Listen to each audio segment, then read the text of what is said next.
Hi, welcome back to Lakeside Quilt Making Arts. I am Dawn at the lake, and this video and this channel is all about the pursuit of the art that is quilt making. This video is being released on a Sunday, so it's all about Pick A Petal. I love this quilt. I'm madly in love with it. Jen Kingwell is the designer of this quilt, and she worked with the quilt show, or the quilt show worked with her one way or the other. And they've released this to all of their membership. You had to be a member, and then you can work on this for free. But they do make the videos available for free. Like the video of Jen is free, and then Barbara Black's videos where she's teaching us how to make all this, those are free as well. But to get the kit and to get the pattern, that you had to be a member. You get the pattern for free as a member, and the membership is so inconsequential over the course of a year. It's $49, and you get so much value out of that $49. I highly recommend it. So even though this is month 5, this is May, 4th, I think. Yes, May 4th that I am recording this. And Barbara's come out with the video talking to us about the applique to go on top of the log cabins and all the nuances about that. I'm not moving forward until I get all of my log cabins done. It's not that I'm not going to talk about the applique. We're going to get there in this video. I had to stop prematurely on blocks 1 and 2. I got my feet wet in them and had hiccups and whatever because I'm new, and I threw myself into the deep end on this particular quilt. I mean, it just eats at me, right? That I had to do this. I had to not finish month 1 and 2. So my month 3 block, I'm going to finish it. I guess this is month 4, I guess is the way that goes, because this is our month 1, and these are months 2 and 3, and then this is month 4, and then working on the applique that goes on top of the log cabin blocks, that is month 5. But because I had to do 2 months where I didn't finish, I'm not going to let myself move on without finishing these. It just would nag at me. I'm okay that these are nagging at me because these had huge learning curves. Like, I can give myself grace for that. And even though these are simple straight line stitching, there's still some lessons or two in here about the log cabins. I thought I was a pro at doing straight stitching and I wouldn't have any problem, but as I started sizing these up, I realized I was being a little sloppy about some of it. My cutting had been a little bit sloppy, not intentionally. I thought I was being tedious, but I stacked. I had huge stacks, and I used a new blade, and it just wasn't sufficient. There were just some nuances about how these are pieced together that is irritating to me. It's not at the level that I really thought that I was capable of doing, which is irritating. On the Mars quilt that I've worked on, that's nothing but straight seams, and on the entire thing is just 1.5 inch, the entire thing all the way down, and they had to match up, and there's no waviness. It all looks great. It was done on a different machine that I was very comfortable with. I had to switch gears to a different machine, which I'm so grateful for having. And I am glad that I have this learning curve, but it has been a learning curve. So, about midway through working on these, I realized I really need to learn how to do a straight seam on this new machine. So I downloaded the manual and I worked on doing that. And I think I've got that pretty much squared away. But what I now am dealing with is that not all of my rectangles that I'm putting on each of these rounds is with the grain or as precise or cut as precisely as it should be. So I'm going to have some grace for myself because I'm not backtracking. They're fine. They're just not what I thought I was capable of doing. I really thought that I would soar right through these, but they do take time. I think even for somebody who sews really fast and has a lot of experience, 20 blocks, and each one of these has 12 different pieces to it, right? So that's 12 different seams, and each one of those has to be pressed and then trimmed, and then you add the next rectangle, and then you press, and then you trim, and then you add the next rectangle, then you press, and then you get the drift, right? Just multiple steps, especially if you're looking for it to be precise. Now, our applique is very whimsical, and I love that. I think that's partly why I fell in love with this quilt, was all the movement in this quilt. all these two blocks here, are those the same? No, yeah, those two are the same, and then this is the second block.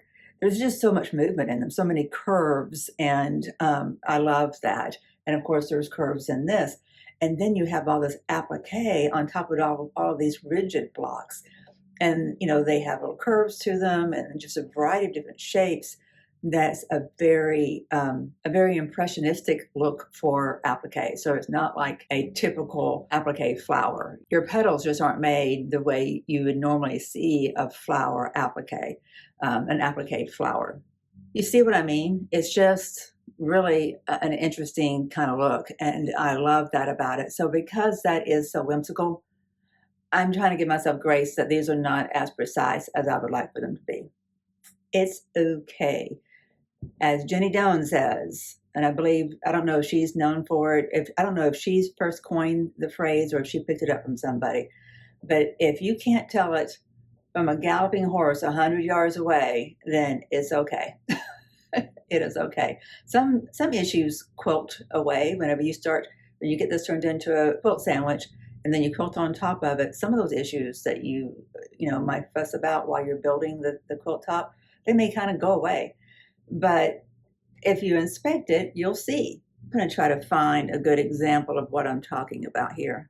I don't know how well you can see. You can't tell it. Like looking at this in the display, this has a little bit of a bow in it, but you can't tell because the seam is pretty much in line with the print that's on it.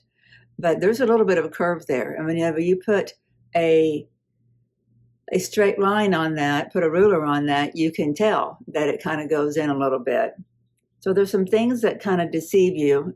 I mean, you can see there's just more room from the seam over to those light dots than there is down here. So there's a little bit of a curve. It's not very noticeable, but does it make a difference whenever you're creating you're adding your next rectangle? It can. It sure can. Here's another one. Do you see how that's not as it should be? Might be better if I just set this down and let you look at it from above. But your angle here is angled. This is not a true square. This is not a right angle on this square. I think all these were made after I learned how to do the 1/4 inch. There's still some variability. I still need to kind of hone in, but most of them are pretty nice. That's just not laying flat, so that one's a hard one to look at. This one's fine. Most of them are kind of like that. I'm not unhappy with my 1/4 inch seams right now. Could they be better? Yes, but they've come a long way. I still have a lot of experimenting to do with this machine. So what I'm going to do today is finish these. There's only 12 here, which means when I get these done, I've got a 13th one to do, which is fine. I'll just do one all by itself. For month 5, our objective is to take 4 of these log cabins, sew them together. The center medallion will have these blocks all the way around it, alternating all the way around it. And underneath that, you will have 4 of the log cabins. But you're not going to take those 4 log cabins and after you stitch them together, you're not going to add them to your square in the middle. You're just going to keep it as an individual unit for right now. And then you're going to applique on top of that and do just that bottom row. And then I think the next month would do the one on the right-hand side. And I don't know when we're doing the left-hand side and the top. I think it's month 7 that we're supposed to move into embellishments, which is like embroidery work on top of the log cabins and around the applique. So what I did this morning is I spent some time learning what it is I need to learn. I haven't done this kind of applique. I have done a little bit back in the 90s. I'm comfortable that it's going to not be too far of a stretch as far as the actual hand sewing part goes or as far as machine part goes. I will have learning curves. I'm not saying I won't. I know that I will, but what I'm going to have a learning curve with is more about preparing the pieces for applique. I didn't buy the template set. I just have the patterns, and I'm going to have to cut out my own templates and get those ready. So that will be a learning curve. That'll take some time. And, some of this will require some hand work, which is a little bit slower. And so that worries me a little bit because I have zero extra time in my life right now. But this quilt doesn't have to get done when everybody else gets theirs done. I keep on telling myself that I'm doing this to learn and to progress through learning the arts of quilt making. And this is just one of them. So I need to be in the moment and not rush to get through it. So I know there will be machine applique, there will be some hand applique, and then there'll be hand embellishments. Going back to what I did this morning, I went to watch Barbara on the Quilt Show's YouTube channel. Then I went to really fully read Barbara's blog, which was loads of information, and the two working in tandem, her YouTube channel presentation and then her blog, were very helpful. She has curated some links that I'm going to put on this video too. And I'm going to include a link to her blog and to the YouTube channel for the Quilt Show, in which she's featured working on the applique. And then the other things that she's curated in there were very helpful. She has a link for a YouTube channel called Quiltmaniamag, I think is the name of it. Brand new to me, I didn't know it existed. And there's a series of tutorials by Jen Kingwell. There are some by a woman by the name of Martha Mews. And the ones I'm going to link you to were the ones I watched, and I'm going to be binging everything. It just was very helpful. I'll provide those links in the description of this video, and that will help you too, and then help direct you to Barbara, where you can get more of her information. Because as you know, I'm the newbie. All I can do is point you to those who really know what they're doing. But sometimes it's easier to learn from somebody else who's learning too. So I do welcome you to stay here and stay with me on this journey. I appreciate all of you who are helping me to learn, who are encouraging me and supporting me through this journey. It's been very meaningful. Everybody who's subscribing, thank you so much. And watching, my goodness, I'm really close to what YouTube calls being monetized. There's a certain number of watch hours, which is 4,000 watch hours of your long format videos. And I'm getting really close to that. And that's really exciting. I'm hopeful that this effort is a business for me. I am needing that. And I also, it would just, to be able to make a living doing this and contributing to the body of knowledge for quilt making and for, helping to make others feel good about what they're doing because I'm being vulnerable with my experience. That's a blessing. And I just thank you all for your efforts and watching and liking and commenting and sharing this channel is huge for me. And thank you very much. So back to this quilt. So even though today you might have been expecting me to move on to applique, I feel like I did because I spent a good bit of time researching and learning. I feel far more comfortable with what I've got to do next. And I know that it all begins with me getting these log cabins done. So I'm going to jump on that right now. So I've got the camera set up so you can see what's going on here. So I'm sorry that I'm barely in frame. I'm just going to work on my log cabins. I've got everything moved from that big board to here, which is great. So it's more easily accessible. And then on the big board, I've got the Blockhead 5. I didn't get it finished yesterday. Seeing the video that was released today, which was Saturday's, then you know that I miscut. I thought I miscut all of what goes into the center of that star, but it's just the very center piece, the pink one, that was miscut. It was cut at 2.5 inches, and what does it need to be? It needs to be 4.5 inches, and that's fine. I'll just recut that one piece. That won't be hard to do, and I'll do that next Saturday. So what I did though is I took everything off of that bigger board, and I moved everything down here so that I can have easy access to it. That will help me in pushing through to get my log cabins done. I'm not stopping until they're all done. So if you see this video, then you know that I got them all done because I was able to stop and go and edit. But if you don't see this video, you know I'm still right here in this spot working on nothing but log cabins. I kind of jest, I don't think it's going to take that long. I've got some of them about 2/3 of the way down. It won't take that much longer. It's a fun block to do. It goes together pretty quickly, and I'm very pleased with how the blue looks. Going with that really saturated field, that background for what these flowers are going to be, I think is going to really achieve what my objective was with this quilt. So I'm going to have to get some thread before I go into the applique. You'd have to go back and watch a combination of the links that I'm going to provide here that I got from Barbara Black, but there's a combination of 60 and 80 weight threads that are recommended. And the quilt show sells, I forget what they call it, but it's a round disc that has a variety of different colors in the appropriate weight. Don't remember now if it was 60 or 80 weight. I feel like it was 80, but I could be mistaken. Anyway, I think I need to purchase that. I know I'm going to want my thread in my machine. If I'm going to do machine applique on as many pieces as I can, I'm going to want that to match my applique piece as closely as I can. Well, I mean, there is something to be said for making your applique stitches show, like do it in contrast color and maybe even do it in a thicker thread. That is a look too that could be attractive. I'm not opposed to doing that, but if I'm going to go that route, then I want an even thicker thread than what I have. So I'm going to give that a little bit of thought and then figure out which purchase to make. It's always something to buy when you're in quilt making. I'm going to get to the log cabins now. Talk to you in a minute. And just like that, one more row. Oops, I'm missing one. I didn't get that one done.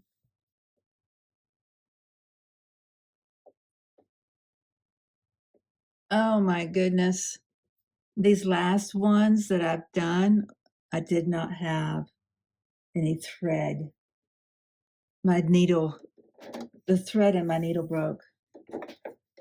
I don't know when that happened. Guess what I'll be redoing? There are worse ways to be annoyed. I get that. I have a pile of log cabin blocks that need to be redone instead of a pile of productivity, and that's okay. I just don't know what happened. I don't know why I broke a thread, but I did, and it will get fixed right now, and it's not the end of the world. I've got time to fix this problem. How do I get it out of my machine?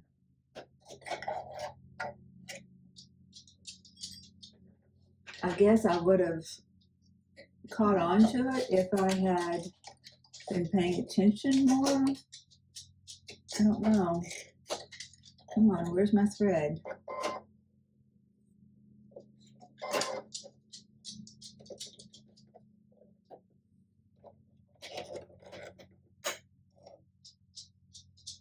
There. I'm a little frustrated. You know how we talked about the 1/4 inch seam and how I was pretty confident I could do it consistently now? Does that look like a 1/4 inch? No. I couldn't figure out what was going wrong. I had to, my thread broke, and then I had to go back and redo my seams, and I started realizing those are like huge seam allowances. And what is going on? Because I'm lining it up where it's supposed to be. Well, this machine defaults to having the needle on the left-hand side. And I have my manual. I'm going to figure out how to make sure that doesn't happen anymore. I've known it does that, and I have been in the habit of changing my settings, but it should be programmable. I believe it is, so that it starts off in the position I need it to, not that I have to remember to put it there. So I want my needle in the middle, and I want my stitch length to be 1.8. And I want it to wake up each time I turn it on with those settings. So that's what I'm going to work on. We'll see. Wish me luck. So far, I was accidentally able to program it to wake up in 1.8 millimeter versus the 2.5, but it's still putting my needle over to the left. I don't know how it programmed the 1.8. That was an accidental thing. I'm not going to question it. but I'm still on the hunt for how to fix my needle position, because I've got to go through all of this and take out all of those seams I've just made. Such is life. It's just one of those weeks. It really has been one of those weeks where you just feel like every time you turn around, there's obstacles and there's roadblocks, and it's difficult to see the productivity. It's there. I know it is. And I've learned a lot. Like this morning, even though I didn't get started on the applique, and I moved the needle towards that by doing all the research that I did and understanding what I need to do to the degree that I currently have an understanding. So before I even go through taking out all these stitches, I'm going to figure out how to make sure this problem doesn't happen again. I'm going to have to admit defeat. I got it to where it defaults to 1.8 at least, but I cannot at this moment, without taking up way too much time, figure out how to get my needle in the middle. I'll take one win. Just wish I had more than one win. So I pretty much got almost a 1/2 inch seam on all these. So they all come out. And it's a lovely opportunity to get to use my seam ripper that I love so much. That's an also neat sound. I do love the way the pair of shears sound, but that's a good sound too when you don't throw your seam ripper. Okay, this one is ready to get put back together. One more, 11 to go. Take the first seams off the top, hold it firmly, put the line of stitches right in there, put that ball in there so I don't rip anything, try to let it be my leading edge.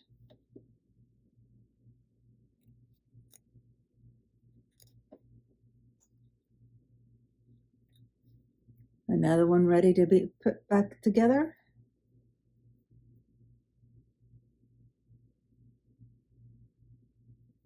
All of these were accidentally sewn at 1/2 inch because the needle position was in the wrong position, because the machine defaults to it being left justified. And I don't, well, it defaults to the needle being left justified. And I don't know how to get it to not do that.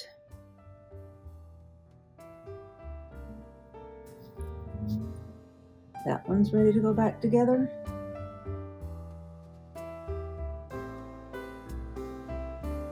Don't know why that got a little funky there. Now these go back together. Sometimes the productivity hits a snag. And even if I don't get done what I wanted to do for one given day, I have to move the needle. I have to know that I've made progress. I do not want to come back to the sewing machine, to the studio, and have to deal with the problem that came up. I like to get that problem in the rearview mirror, in the history books. So this problem doesn't need to happen again. I need to figure out how my machine will default to waking up with the needle in the center position, because I'm not good at remembering to do that myself, clearly. Reading the manual for the past half hour has not revealed how to do that. And that's all the time I wanted to give the manual, because I want to make sure I get all of these taken apart and put back together again. And each of these 12 log cabins completed. Tomorrow I have to move on to working on the blockheads, 18 I believe it is, which is applique, which will be a good precursor to working on the applique for the Pick A Petal. It's all working together. It's going to be the year of firsts. That's why I jumped into the deep end on the Pick A Petal and motor blockhead, so I would learn a lot. Learning does not come without frustrations. If it didn't, then we're not learning. Then we didn't need those lessons, you know. Okay. There's a day when this would have intimidated me. I did not like using a seam ripper. I find this very satisfying now. It's even easier when I have a 1.8 stitch length. This is a 2.5 millimeter.